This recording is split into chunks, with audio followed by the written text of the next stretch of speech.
Hello everyone, welcome to my channel Hypermesh Basic to Advanced. So in this video we will be performing thermal analysis. We'll be particularly focusing on convection. So I had already made a video on conduction.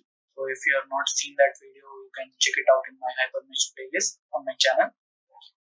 If you want to read more about Hypermesh and FEA, you can visit my website hypermeshbasic2advanced.in. The link to which I'll pin in the description. Okay. And you can also follow my Facebook and Instagram group for regular updates. The link to which also I'll pin in the description. Okay, so let's get started. So for this tutorial, I have used a pipe with ID 36 and OD 42. Okay, and I've meshed the pipe using hex elements. You can see here, if I zoom in a bit, as you can see, these are hex elements. Okay, so basically I have a hexed model of a pipe. Okay, so I've created a property. I've already created a property, solid property, card image be solid. Okay, next we need to create a material for this analysis. Okay, so I've already created a material iron, as you can see here, with card image mat4. So the card image mat4 is important here because this card image is used for thermal analysis. For structural analysis, the card image is different. So if you don't know the difference between these card images for materials and properties, you can refer to my blog on my website Hypermesh Basic to Advanced. You can refer to my blog post properties and materials. You will find the difference between different card images. Given a detailed description there. Okay, so the card image mat4 will be using card image mat4 here. So for that we have the value. We have to input the values of K, CP, rho, and H. Okay, as you can see, we'll be using these values. Fine. So we have a mesh model, we have solid property, and we have the materials. So we'll apply this property and material to this component. So as you can see, I have applied the material and property, solid property, and iron. Okay. So next, we'll need to create groups. So these groups we need to create for the conduction and convection elements. What are conduction and convection elements are?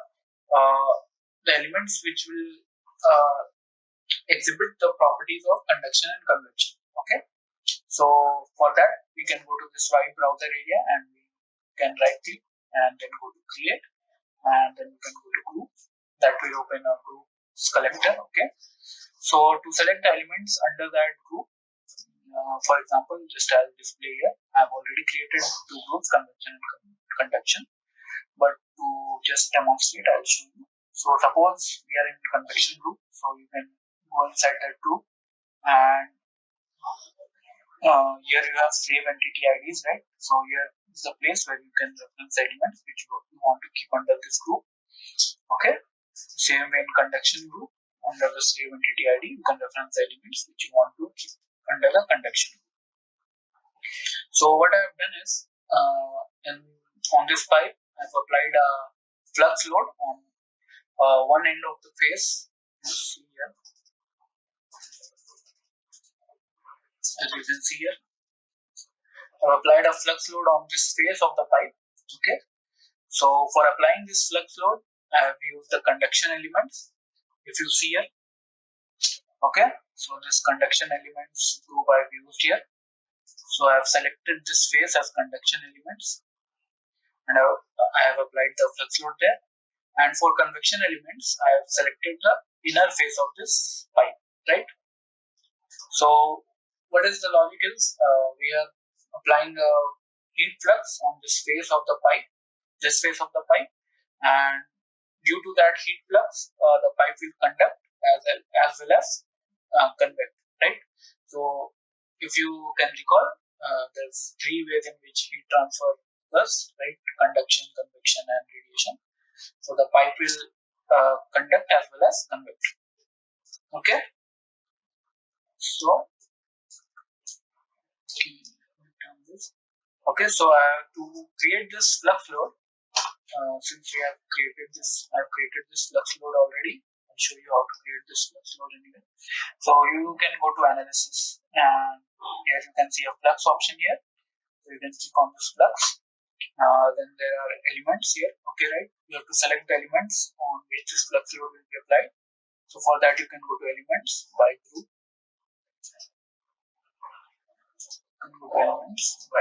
And you can select the conduction elements here. Okay, then you can put the value for the flux and you can click on create. So I have used the value of 0.6 here. Okay, so let's show you here also, and you can see it's 0.6 here.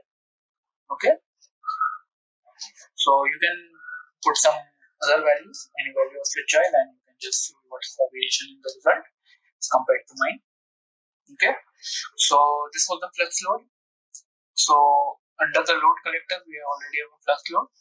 And by the way, if you don't know how to create load collectors, it's the same way. You can go to the white browser area and go to create, and you can select load collector here. It will open our load collector here, and you can just put the load collector, the load or the constraint, whichever you want under it. Okay. Now we have the loading condition already, so we need to create the constraint. So what will be the constraint for this is? So what we'll do is we'll basically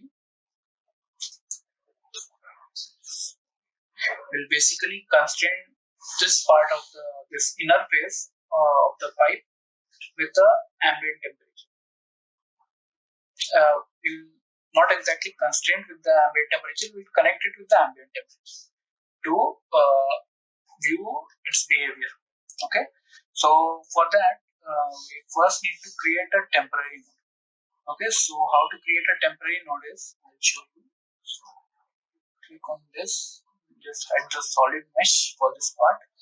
Okay, so to create a temporary node, we can go to geometry, we can go to nodes, and we can just select this arc center option here, you can see, and then we have to select the lines, and we can click on create. So as you can see, one node is created at the arc center here. Okay, now what we'll do, we'll apply the constraint to this one. Okay, the ambient temperature constraint to this. So for that we have to create a load collector. Okay, so we'll just go here on the browser area and we'll right click on this load collector and click on create. We'll name this load collector as temperature constraint. Okay.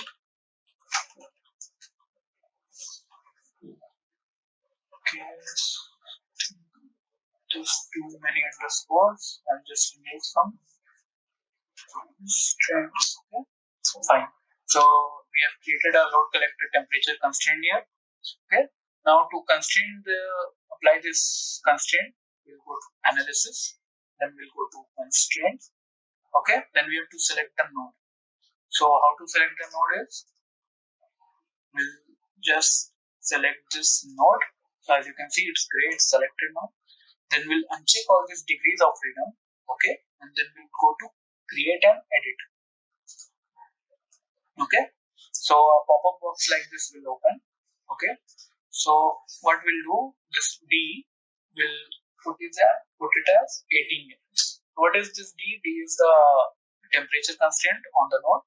Okay, and after putting 18, we'll just click return. So if you can use any other value apart from 18, I've just used 18. So you can use any other value according to your wish, and you can just see the variation results. In fact, it would be good if you just do it with different values and observe if there's any difference. Okay, then click on return, and a constraint is created on this node. Right, as you can see, yellow triangle is there, and then we click on return. So we have created the flux load, we have created the temperature constraint, right? So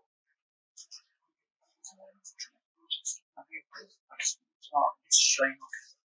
So now we have the flux load in place. We have applied the properties and materials to the mesh model, but there's still one thing pending, and that is this constraint is not connected to this convection element.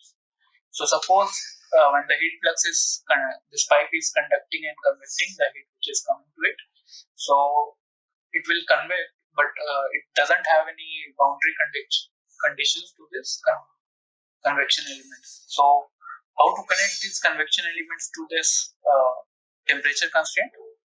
So for that we can go to this card image, card edit.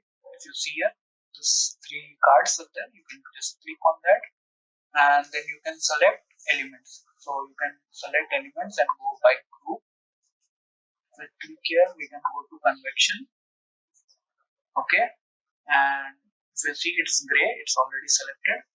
And configuration will select as slate 4, and type will be chpdy4, and then you can click on edit. So once you click on edit, what happens? A pop-up box like this will open. Okay, so what it will connect is chpdy elements with the convection elements. Okay, so for that, if you can see here, we have a TA1 here. Okay, so you have to select the node here, the constraint node. I can just hide this. Okay, hide this. Okay, so you can see selected the node here. Okay, and then I can click on return. So this has connected the convection elements and this constraint. Okay, fine. So we have the mesh model. We have applied the properties and the materials. We have the conduction and convection groups. We have the load collectors in place. Okay, now we need to create a load step, but I've already created a load step, as you can see here. So that too you can do by going to the browser area and just right clicking and going to create a load step. Okay, so this load step will be the analysis type will be heat transfer steady state, as you can see here. And under the load field will reference the flux load collector, and the species will reference the temperature constraint. Okay, fine. So now we have everything ready in place. Okay, convection plus load transfer. Okay, so we have everything ready in place. So next what we need to do is we can go to Optistruct. Okay, and we can just run the solver. So before that we'll check the export options. It's to all. Run options is analysis. Okay, memory option will be memory default. Fine. So we'll just click on Optistruct to run the solver, and we'll click on yes.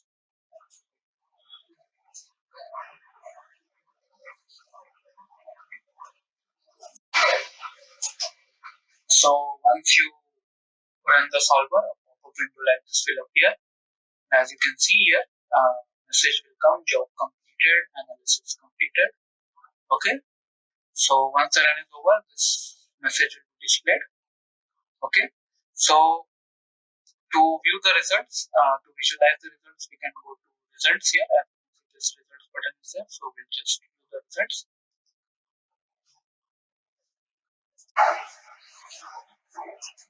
So as you can see here, the results have opened up in Hyperview. Okay, so window like this will appear. So this is the pipe, and this is the place where we had applied the flux load. You can see. So here you can see we have element fluxes. We can use element fluxes. We can use element temperature gradients also. Okay.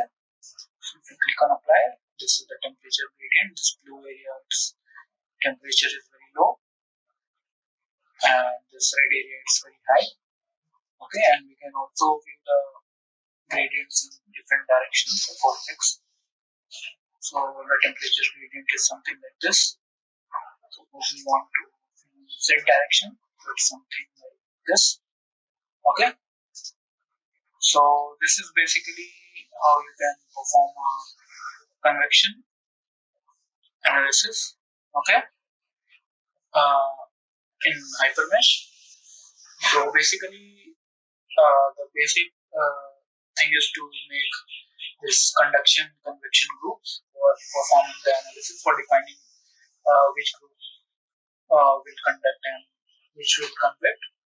Okay, so this is all for this tutorial. Hope you like this tutorial and you got to learn something new. So if you like this video, please like, share, and subscribe. It takes a lot of effort to make this video. It would be good if you could just like, share, and subscribe so that my outreach could increase. And don't forget to visit my website. I have a lot of posts on my website regarding this Hypermesh and FEA, from where you can learn. I have tutorials for linear static, modal analysis, etc. So you can just check out those, and you can check out the videos for the same on my YouTube channel. So this is all for this video. Thank you everyone, and bye. See you next time.